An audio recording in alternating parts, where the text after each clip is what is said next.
What if dragons were real animals? What would they actually look like? Among all the different forms of dragons, the Western dragon is by far the most iconic. But when you look at its biology, it quickly falls apart. A creature with this size, wing structure, and skeletal build simply could not exist. And the biggest reason comes down to physics. But to understand why, let's first look at the anatomy of the legendary dragon.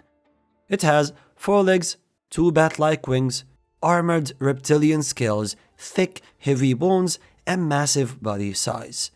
And here's the problem. As an animal gets larger, its weight increases much faster than the strength of its bones and muscles. Eventually, it would not even be able to support its own weight, making movement and survival impossible.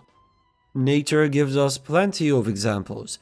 Elephants, giraffes, and whales all evolved body structures that support their enormous size and weight. Their skeletons and body proportions evolved to carry that weight while still allowing them to move without collapsing. And if we look at flying animals, from bats to birds to giant pterosaurs, the largest creatures ever to fly, we will notice that they all share lightweight skeletons, massive flight muscles, and body proportions built almost entirely around flight. The traditional European dragon has almost none of these adaptations. So, what would a realistic dragon actually look like? To begin with, it would likely have 2 hind legs and a pair of wings similar to a bat or pterosaur. Its chest would be much broader to support enormous flight muscles. Its bones would need to be extremely lightweight and likely hollow.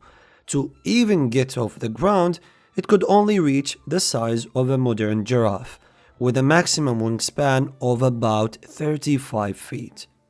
And instead of thick, heavy scales, it would most likely have much lighter skin, perhaps covered with feathers or hair-like filaments. So a realistic dragon would actually look something like this. And of course, it would not breathe fire.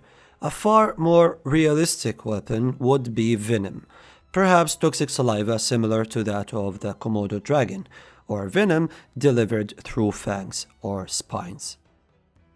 In mythology, the creature that comes closest to this body plan is the wyvern, which, from a biological standpoint, is much more realistic than the true dragon.